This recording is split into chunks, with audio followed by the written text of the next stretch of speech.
Hello and welcome to the Vooma podcast series, Let's Talk Faith. My name is Jack Deverain. Today in the studio, we are joined by Gogo Chumile. Spiritually, Gogo consulted a Sangoma in 2018 for the first time ever. When she studied in Cape Town, she was told she had a calling. She laughed. She brushed it off by saying the calling could go to voicemail. Well, it didn't. And we're glad to have you here, Gogo. She's joined by Hlengiwe Ramakonopi of the Gospel Center Family Church. Welcome to you both, ladies. Now, we are talking about the role belief has played in supporting communities in dealing with the global crisis of COVID-19. So let's start. Is there, Gogo, maybe this one you can help me with. Is there a meeting point between faith and traditional healing? Yes, definitely. Being a traditional healer, most of my stuff is actually based on faith, right? Because I work with spirit. And within working with spirit, I need to basically have a lot of faith, believe that my methods are going to work, believe in the spirit that I work through. And also because there's literally, to my calling, there's about 3 parts. And one of them is prophecy at church. And then there's the, traditional sangoma where I throw bones, where, I read people. But I always start with God because I read them through the Bible and also heal with water. So it does take a lot of faith. So there's so many elements to that then. It's, as you're saying, it's water, it's scripture, and it's the traditional mechanism as well. Yes. So because we have different spirits, when you're working with this tunya, then you work with, the faith, you work with God, the Bible, you do the prayers, you pray over people, you pray over water that heals people. And then when you work with umguni, then you are now working with the bones, you're now working with muti, you're now working with the slaughtering of animals. But all of them demand that you have faith in your ancestors and your people and in God to make sure that this happens. So there is literally a correlation between something working and not working based on your faith. It must also demand so much of you. Yes, it does. It demands a lot of time. It demands a lot of learning also. And like I always say, there's also logic within it, because a lot of people think that the space is an illogical space. You need to pair everything that you believe and everything that you do with actual logic and knowledge. You need to be a learned person, because, you could ruin people's lives with ignorance within the space also. Learning, I imagine, continues throughout your life. Pastor, I'd like to bring you in at this point, because learning is something that's so close to your heart. Not just in terms of being a faith leader, but also with what you do every day. You're a teacher. Yes, that's right. Yeah. Yes. And you bring so much of yourself into the healing of people. Now let's just talk a bit about when you're dealing with what people were going through. Did you find yourself also counseling them at multiple different levels and not just, offering medication as a cure? Yeah, well, if I'm going to speak as a teacher, it was a shock to see when learners had to return to school, because during lockdown there was nothing. We were waiting to hear what would happen, and the first time when they had to come to school, it was so strange. We were all strangers. We were all scared of each other. They looked at us. They couldn't even greet. They were like zombies walking in a line, not knowing what to expect. And for the longest time, it remained like that. They were not even interactive in class, because they were like, am I allowed to do this? Because of the many restrictions that were coming with COVID, they ended up not knowing what is allowed and what is not. So learners kept to themselves, teachers kept to themselves. And so you got, as an LO teacher, I got to ask them their experiences. And they were like welcoming the idea of someone wanting to listen to what they have been through. And you find that they really want to talk. These children are loaded with things that they want to talk about. What I've learned as an adult in that situation is that we tend to sideline them. We tend to think that children don't understand this, or they don't feel the pain and all of that. But I've learned that they go through stuff and they handle it in a very different way, because they internalize everything. And in class, a lot of things happen. Sometimes you'll be talking about one topic and then suddenly this child is crying. Yeah. And you're thinking, what's wrong now? And then they'll say, no, this one said something about my grandmother. and my grandmother passed away, so thinking, Sure. okay, so it's ongoing. Did we create a huge amount of fear? Suddenly people are wearing masks, they look different. Suddenly people are standing far away from each other, we can't hold each other, touch or kiss or shake hands anymore. All those behaviors changed. Did we create an environment of fear, and did faith address that? I believe so. I believe that we did create, because and it was forced. Remember, it was a must that everybody should wear a mask and to be in isolation and all those COVID-19 restrictions. So as a pastor, I feel like as a church there's more that we should do, or there's more that we should have done, but it came as a shock even to us, because we are not immune to these things, so even at church we normally encourage love and all of those things, just show up and be there for people. It was the most difficult challenge, the most difficult thing for us as pastors, because even going to funerals, even doing the things that we would normally do to try and help people process what the loss and whatever they've gone through. With COVID-19, it was different. And for me personally, I lost my mom in that time, and I felt the loneliness, because as Christians, we always, when someone is hurting, when someone has lost a loved one, not just Christians, I think as Africans, we do that. And so when you've lost a loved one, people come and you are surrounded by people during that whole time of preparation.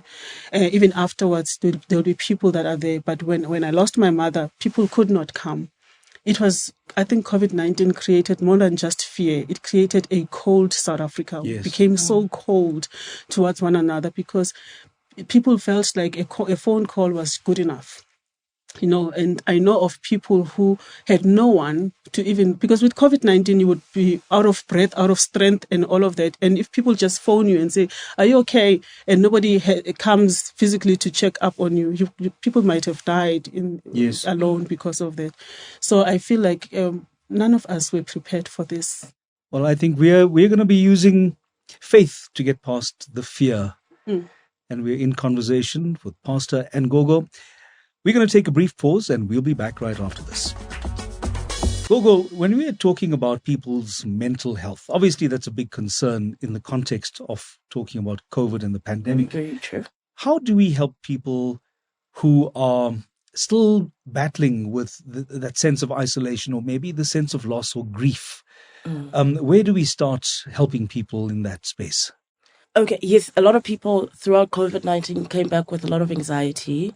People developed mental illnesses. There's a lot of trauma also with people losing entire families, losing siblings, parents, everything. And it's a very difficult place to say, where do we start, helping people? But it needs to start with the type of conversations that we have. And we need to be open to talking about mental health and mental illness. Because a lot of, especially the older generation, the Black older generation, if you start mentioning mental health and maybe seeing a psychologist, it's almost like it's taboo. It's almost like they've given up on life. If you start having those conversations with them, the younger generation then embraces conversations about mental health and dealing with mental health. But also there's a little bit of a toxicity there, because I found that with some people, especially within the space that I'm in, a lot of people, first of all, they mistake mental health for the calling, or even the other way around. And some people are using mental health as a way to manipulate situations around them when they do not want to, get up and move on in life. So it becomes a very sensitive topic. So we need to have these conversations and really go deep into them, because now we are starting to have the conversations, but it's really, really kind of not there. We haven't reached a space where we are having the conversations properly and then dealing with the mental health issues that go with the trauma that came from COVID. There's also mental health issues within the space that I'm in, because it is quite a traumatizing journey also. So a lot of the isolation that happened in COVID-19 is something that, on our side we're used to, because you get to a point in your life where you start losing everything, and then you get isolated from the world, you get isolated from people. And then the transition of coming back into the world is very difficult, which is what is happening in South Africa now, where people are anxious because now they're transitioning from having lived that life of COVID and getting used to it. And now they have to transition back into, oh, we're not wearing masks. Oh, we can go sit at parties now. Oh, we can go to big church gatherings. Oh, this can happen. Yes, you could still contract COVID depending on whether you have the vaccine or not, or even if you're vaccinated. Some people still catch COVID. My sister did a couple of months ago.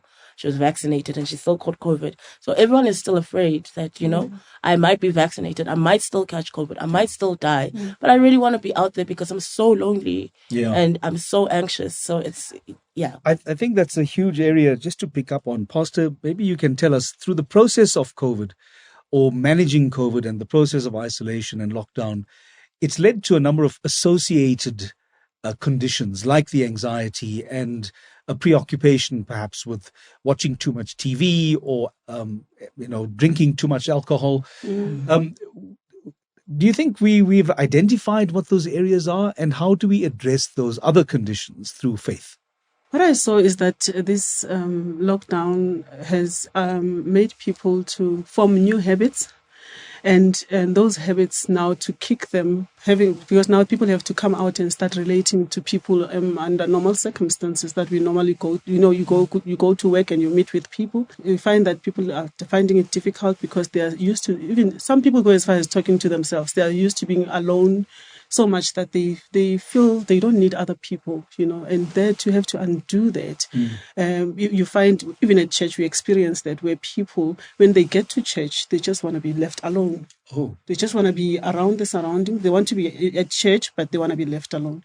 They don't want to participate with anything that's going on. So it is that thing, like you were saying, the transitioning now, having to come back to society again, coming back to the social life again. As much as we do pray, because we believe in prayer and faith is about that, it's about praying, but we try to draw people in by bringing back those programs that we had at church where people can start interacting again, they can start living again. We call it that, living again, because when they were in their own spaces, they were living under those conditions which were restricted, and they could only do what they could do in the house, and I think that's where habits were formed there, because those were their coping mechanisms. If TV was the coping mechanism, then they stayed with the TV.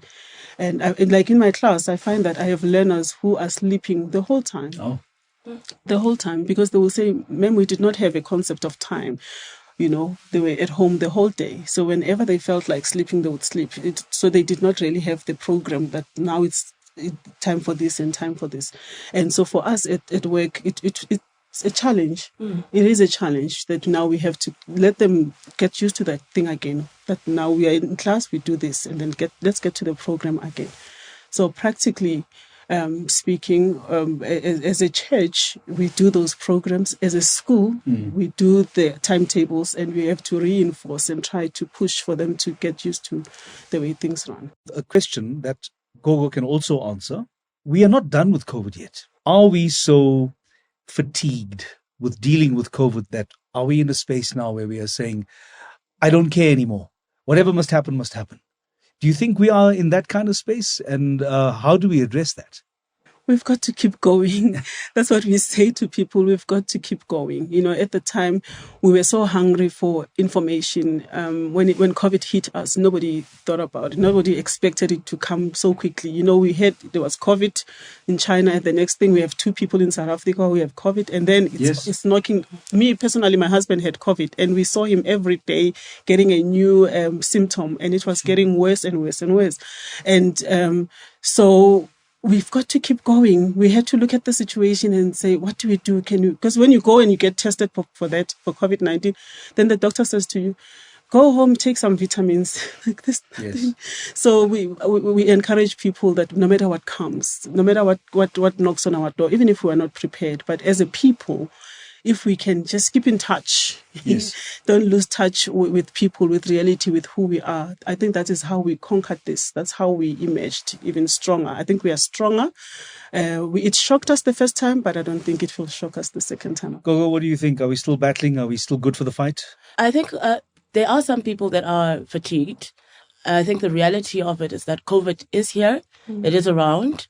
It hasn't ended. But I believe that, like the flu or like any other disease that used to kill masses of people in the past, there's a possibility that we can have COVID and still be able to preserve lives and still be able to live, especially if you are a person that takes the vaccine. And as Upasta was speaking, I'm thinking about, some people who actually, like, it just came into my head. I have this friend who believes that COVID is not real at all. Yes. Mm-hmm. Like, she is convinced that this disease is not real. It's a conspiracy. And luckily for her, she has never lost anyone in her family to COVID.